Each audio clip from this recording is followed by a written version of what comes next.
بسم الله الرحمن الرحيم. يا بني إسرائيل اذكروا نعمتي التي أنعمت عليكم وأني فضلتكم على العالمين. واتقوا يوما لا تجزي نفس عن نفس شيئا ولا يقبل منها شفاعة ولا يؤخذ منها عدل ولا هم ينصرون. وإذ نجيناكم من آل فرعون يسومونكم سوء العذاب يذبحون أبناءكم ويستحيون نساءكم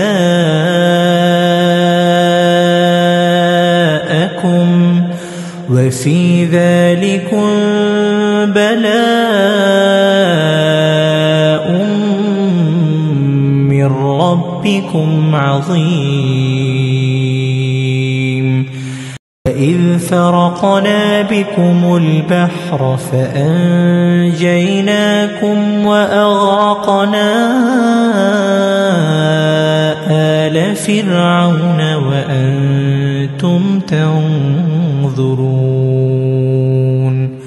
وإذ واعدنا موسى 40 ليلة ثم اتخذتم العجل من بعده وأنتم ظالمون ثم عفونا عنكم من بعد ذلك لعلكم تشكرون. وإذ آتينا موسى الكتاب والفرقان لعلكم تهتدون. وإذ قال موسى لقومه يا قوم إنكم ظلمتم أنفسكم باتخاذكم العجل فتوبوا إلى بارئكم فاقتلوا أنفسكم ذلكم خير لكم عند بارئكم فتاب عليكم إنه هو التواب الرحيم. وإذ قلتم يا موسى لن نؤمن لك حتى نرى الله جهرة فأخذتكم الصاعقة وأنتم تنظرون ثم بعثناكم من بعد موتكم لعلكم تشكرون. وظللنا عليكم الغمام وأنزلنا عليكم المن والسلوى كلوا من طيبات ما رزقناكم وما ظلمونا ولكن كانوا أنفسهم يظلمون. وإذ قلنا ادخلوا هذه القرية فكلوا منها حيث شئتم رغدا وادخلوا الباب سجدا وقولوا حطة نغفر لكم خطاياكم وسنزيد المحسنين.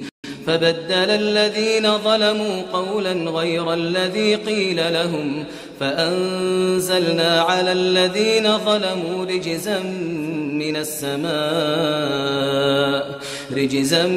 من السماء بما كانوا يفسقون.